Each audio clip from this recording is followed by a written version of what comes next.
I'm Jacob Hornberger, president of the Future of Freedom Foundation. Welcome to Trump Watch. Well, America remains mired in all of the statism that has come to characterize our lives. We can start with Iran. The tar baby still has Trump embroiled there in Iran. He can't get out. In fact, the tar baby looks stronger than ever. Trump would clearly like to get out of there. So would the national security establishment.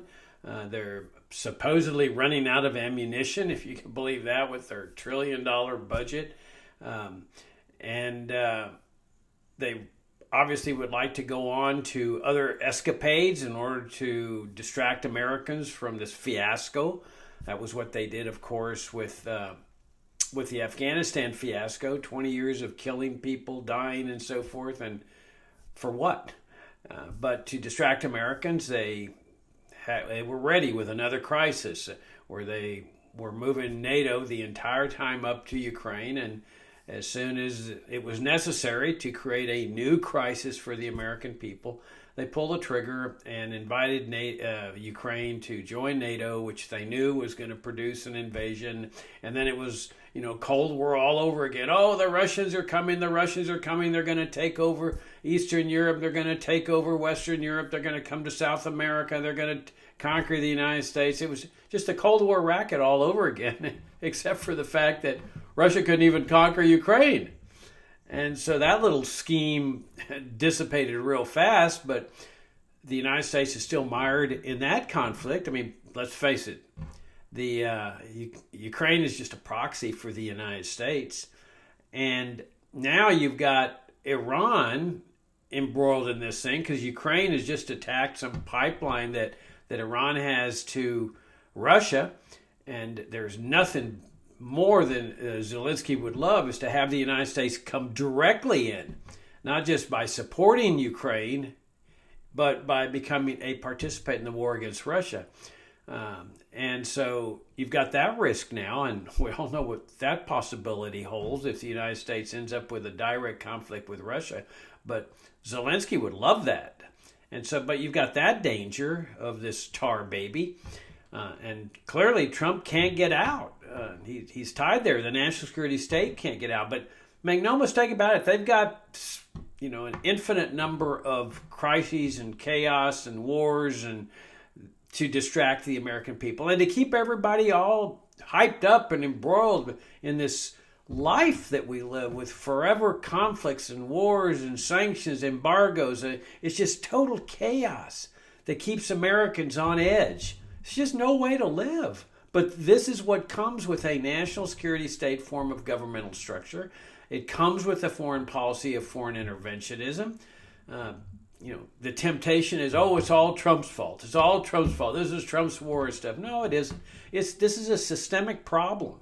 If it wasn't Iran, it'd be Cuba or Venezuela or Nicaragua or whatever. There's always places around that have these monsters to destroy, and a world of constant conflict and chaos that keeps Americans all, tied up and hyped up and anxious, and it's just no way to live. But the secret isn't just to replace the ruler with another Biden or a Clinton or a George W. Bush or H.W. Bush. That's not the solution to all this. The solution is to raise our vision to a higher level and get rid of this national security state form of governmental structure. Certainly not easy. They're all powerful.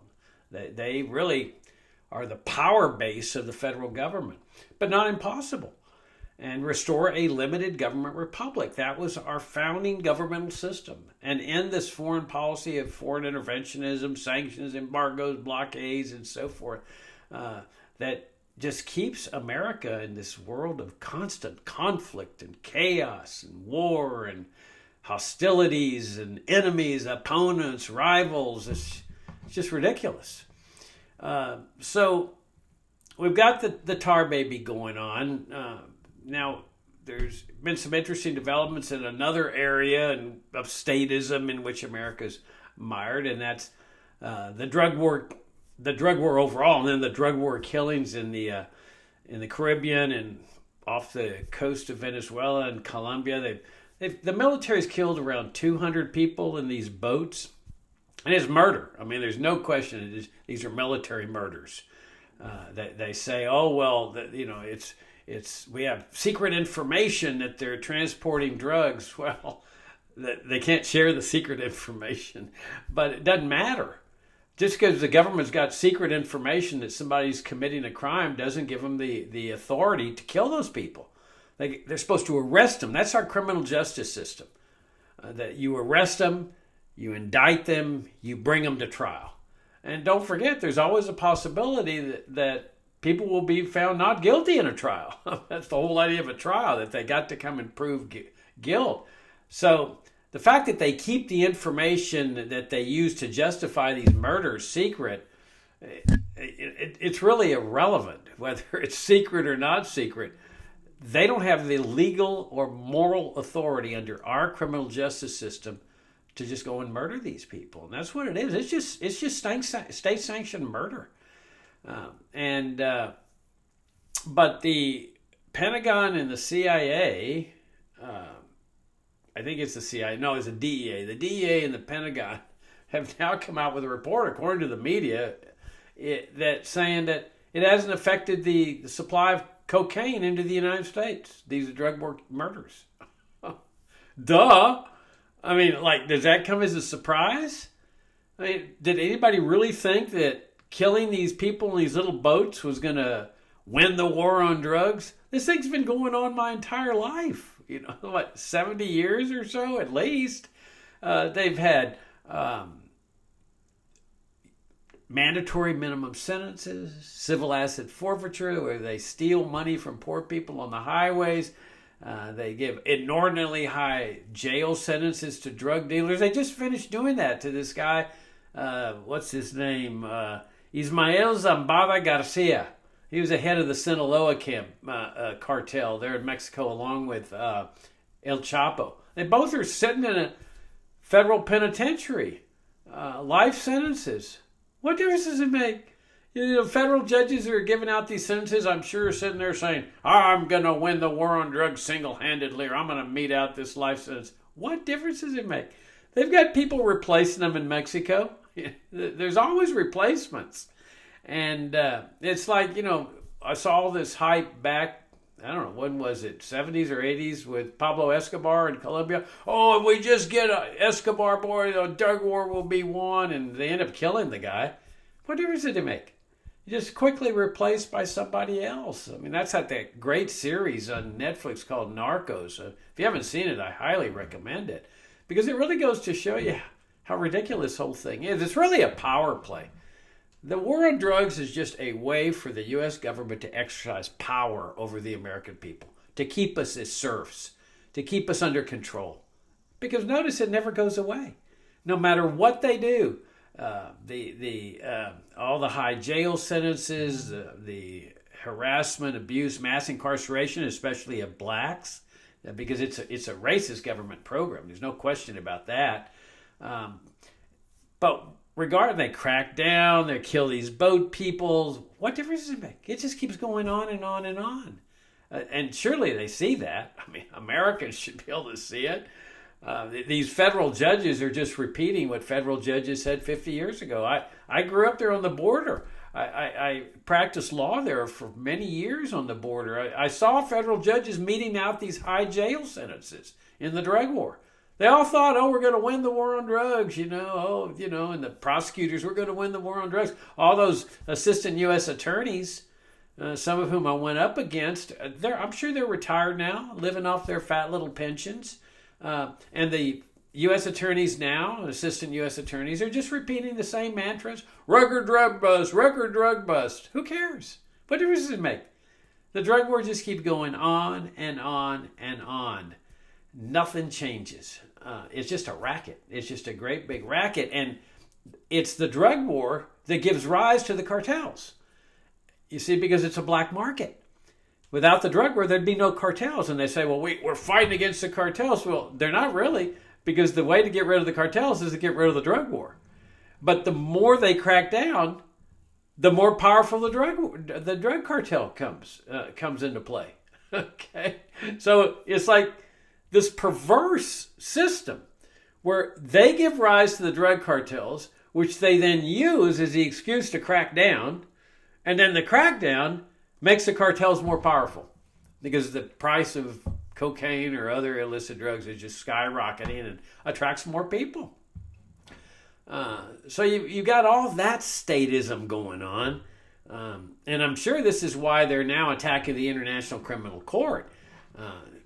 Secretary of State Rubio says he wants to dismantle, brick by brick, the International Criminal Court. Why? I mean, the U.S. isn't even a party to the International Criminal Court.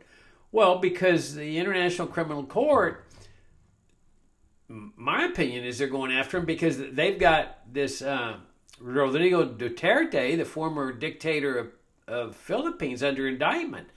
And they are a party to the International Criminal Court, the Philippines. So this guy's being tried for supposedly having a campaign to kill suspected or accused drug dealers or drug law violators in the Philippines, kill them without trial. And so I got a feeling that makes U.S. officials very uncomfortable, especially in the context of these boat murders. Because there's always a chance that the International Criminal Court may say, well, you may not be a party to our actions here, but we're going to indict your officials anyway. And I think that's the last thing they would want is U.S. officials scared to travel for fear that they're going to get arrested through some kind of International Criminal Court warrant. I mean, that's what happened with Pinochet. Pinochet flew into London to get some medical treatment, and Spain said, well, we're going to claim jurisdiction over the people he killed, Spanish people he killed in Chile. And they said yes. They granted that, even though it was pretty clear that Spain didn't have jurisdiction on a murder taking place in Chile. And at the last minute, he got a reprieve on health reasons. He got returned to Chile. But I think that's what U.S. officials are very, very concerned about. And I think these military personnel that have engaged in these murders and just faithfully followed orders, and not surprisingly, I mean, they always follow orders. If they don't, they're in deep trouble in the military. That they, I'm sure, feeling that they're going to get pardoned by Trump the day before he leaves office. And so the last thing they really have to worry about is the International Criminal Court, despite the fact that the U.S. isn't a party to it. All right, then we got all the statism with Tariff Man back. I mean, Trump is back with his trade war tariff campaign.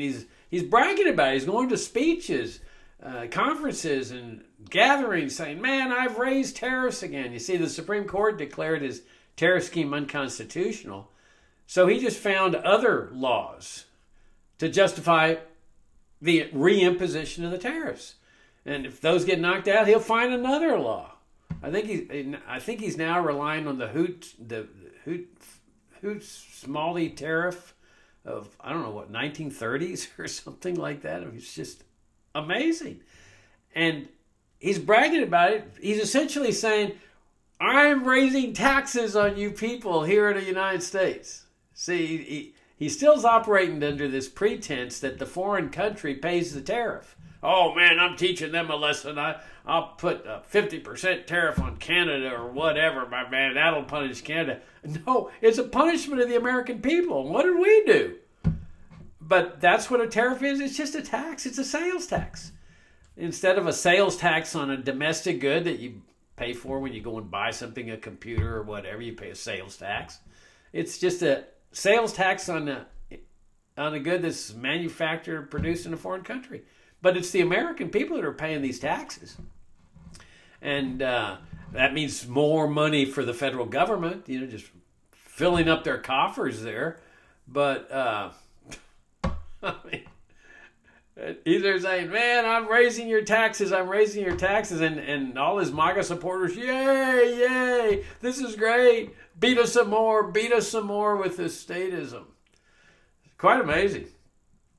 So you've got also all the statism there in Cuba.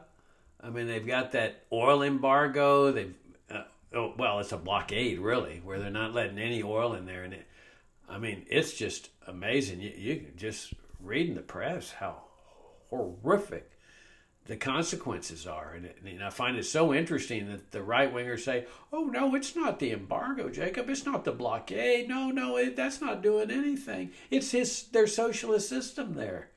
Oh, my gosh. I mean, they're just in denial. They're absolutely in denial. I mean, sure, socialism produces poverty, but, man, they're in a vice, those Cuban people. You got the socialism here and the sanctions and embargo and blockades and stuff over here, and it's just squeezing. Both sides are squeezing, but at the U.S., they're squeezing more. I mean, there was a basic tourist business in Cuba, hotel business, and all that. That's just all shut down, and that's because of the oil blockade. It's just brutal. It's really just state terrorism, and that's the mindset. Why do we condemn terrorism? Well, because they're killing innocent people, the civilians, as a way to pressure the government into changing its policy or maybe renouncing power. And that's what they do with sanctions. They target the innocent citizens of a country as a way to get a change of policy. The idea is that maybe the government officials will be so stricken by their consciences that they'll say, okay, we'll do whatever you want, just don't do this. And it worked in Venezuela. I mean, there's no question but that it worked. That the Venezuelan officials, after they got Maduro with the drug war, where they killed almost 100 innocent people there as part of that military drug war raid, that the Venezuelan officials at that point said, we'll do whatever you say. We'll do whatever you say, because the alternative was just mass starvation and misery, suffering, deep suffering, like the Cuban people are suffering. Now, they're holding out still.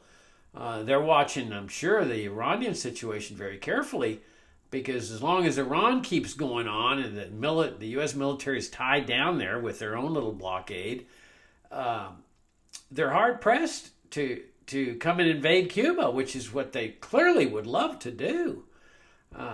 Thinking that, the Cuban people love us, they will welcome us with open arms. That's just not true. I mean, I've been to Cuba. They don't like their socialism. That was my conclusion after interviewing people on the street and so forth. But they despise the U.S. government. I mean, they love the American people. They're able to do what a lot of Americans not able to do. They're able to draw a distinction between Americans, our country, and the federal government. And they despise the federal government. I mean, that's one of the reasons why they really admired Fidel Castro. Because Castro was willing to tell U.S. officials, we don't want any part of you. We don't want your control. We don't want your help. In fact, I'll never forget when I read that Che Guevara, who was one of his communist socialist supporters, Fidel Castro, was asked by the U.S. media right after the Cuban Revolution, what do you want from the U.S.? And he said, nothing. Just leave us alone. That's all we want. Just leave us alone. But no, they've had this obsession.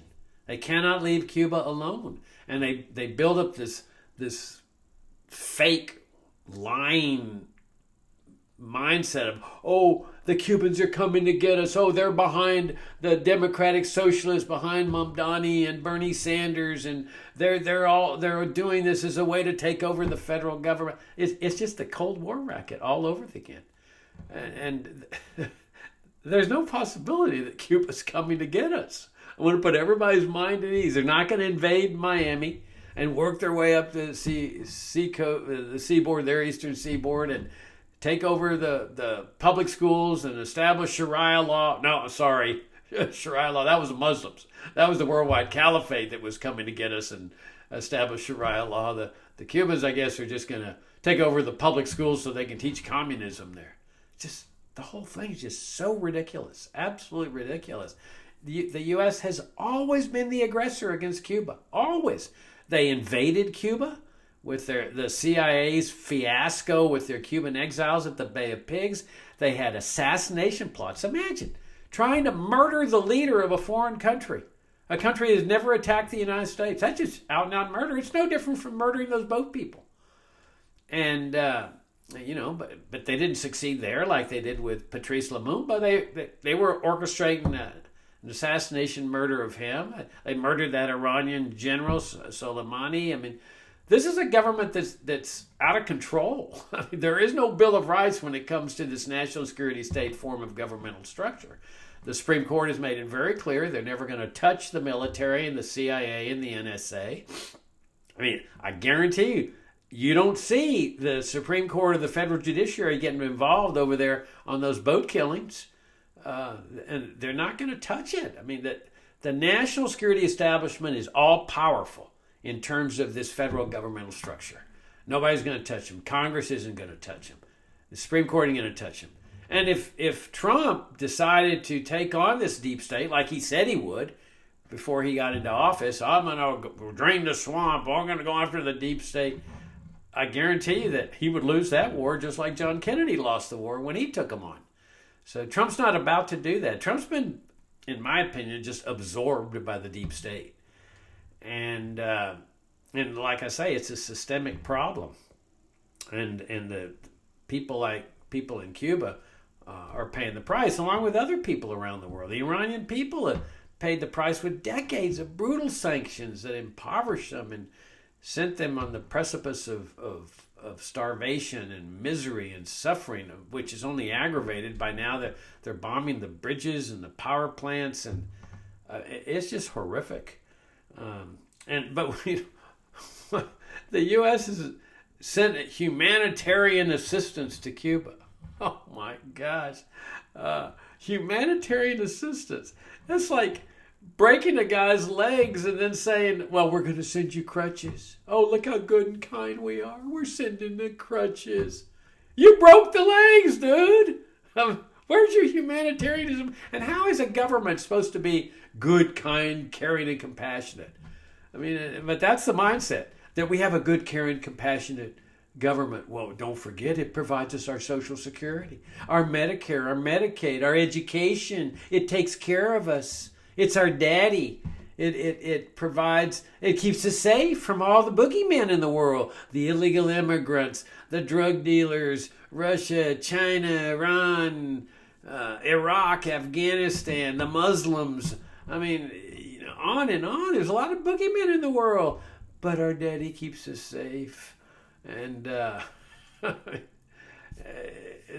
that's really I think the real core problem in America with all this statism is that people want security.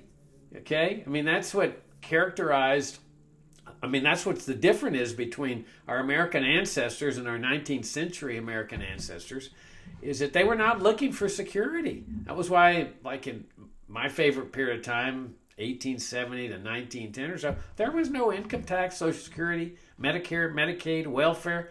They didn't want security. They wanted the freedom to manage their own lives and make their own charitable decisions and their own retirement decisions. Now, they were characterized by high tariffs, unfortunately. They were in this mindset of protectionism, protect domestic industries and so forth. So it wasn't a perfect libertarian panacea by any means. But in terms of economic liberty, it was an amazing place. Minimal immigration controls. I mean, they were horrific. They had the Chinese Exclusion Act, of course, which was horrendous as part of the Ellis Island government control system that had been adopted. But, no income tax, no Social Security, no Federal Reserve, no paper money. They used gold and silver coins because that's what the Constitution called for.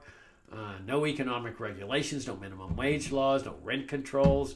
It really wasn't no occupational licensure. It really is an amazing place. That was where the term free enterprise really got going. Enterprise that's free of government control and regulation, and no sanctions and embargoes and blockades. In fact, people could freely travel to Cuba. Imagine that. Freedom of travel. And they didn't even have passports. They didn't want to trade their freedom for security, which Americans today have done. Americans want security. They want to be kept safe from the boogeyman, and they want to be kept safe from the vicissitudes of life, which is what the welfare state's all about.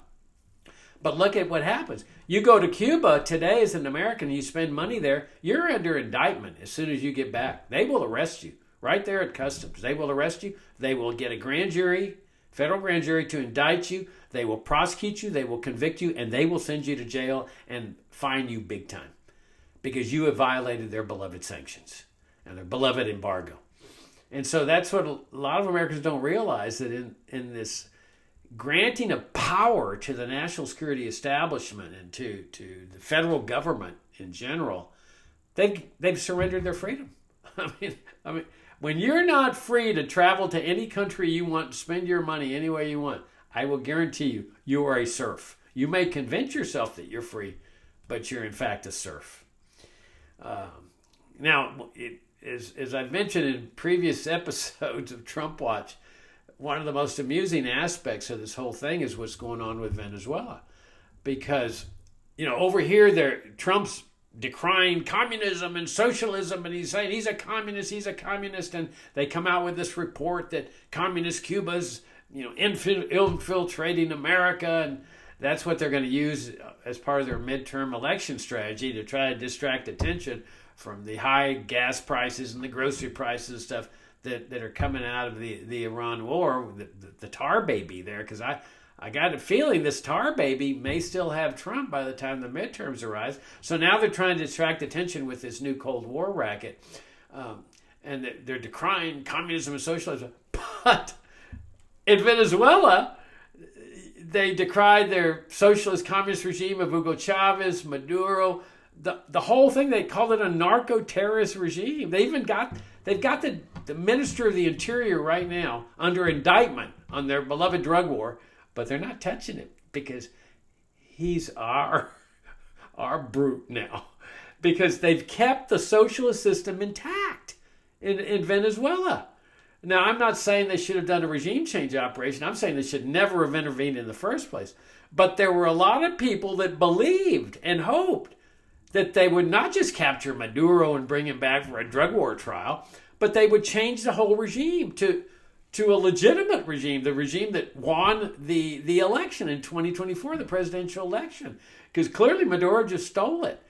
And so, but the U.S. has dissed that group, which is about 80%. The U.S. is dissing about 80% of the population in order to maintain this communist system in power where they're running it.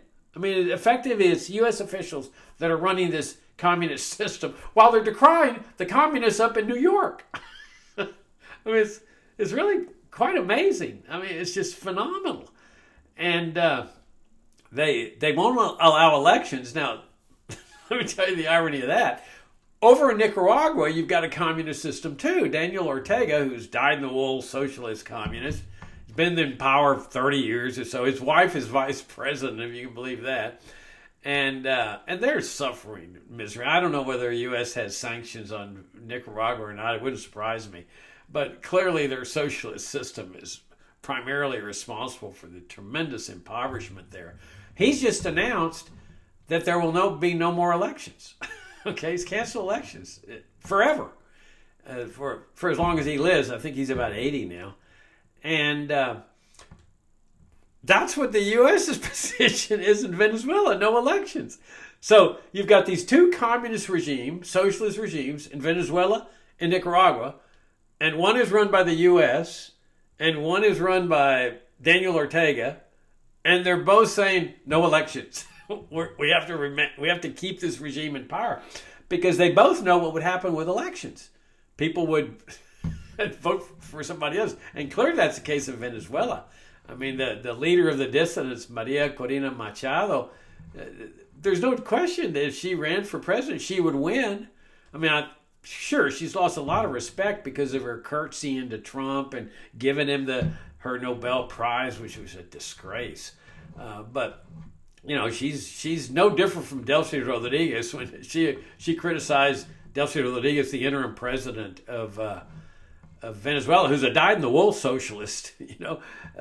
That you're just following Trump's orders. Well, what do you think you're doing, Maria? I mean, she doesn't recognize, or at least won't let herself recognize, that while her enemy is this socialist communist regime, her enemy now is the U.S. government that is upholding this Soviet communist regime.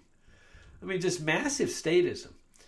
So that's where we are in this country. We're just mired under statism, and I didn't even talk about other aspects of statism. The war on immigrants, the massive immigration police state that is still going on, where Trump is cleansing America of all the illegal immigrants, and now there's businesses failing. And I just read an article where a senior healthcare facility that helps seniors. They're desperate because they were using undocumented immigrants to help the seniors there, and now they don't have those anymore. I mean, massive consequences, not to mention the death, killing people, killing Americans, protesters with his police state. But Trump is showing what you need to do to secure the border. You see, this is one, quote, good thing he's showing Americans, that if you really want to secure the border, he's showing what needs to be done. As compared to these people that are saying, I want a kind and benevolent immigration control system. Jacob, I want to secure the borders benevolently. And Trump's saying that's ridiculous. You want to secure the border? This is what you have to do. And he's right. This is what you have to do. You have to establish a police state nationwide. So this is all the statism in which we're mired. And that's why I keep saying, the solution is not get rid of Trump and put some Democrat in there, another Republican. Americans need to reevaluate the systems that came into existence in the 20th century. The welfare state system, the warfare state system, the national security state system, the drug war system, the immigration control system. All these dysfunctional, evil, immoral systems. We reevaluate those, we get rid of them, we restore a limited government republic, and now we're on our way to the restoration of a society of peace, prosperity, harmony, and morality. I'm Jacob Hornberger. This is Trump Watch. Thanks for tuning in, and thank you again, as always, for your great support of the Future of Freedom Foundation.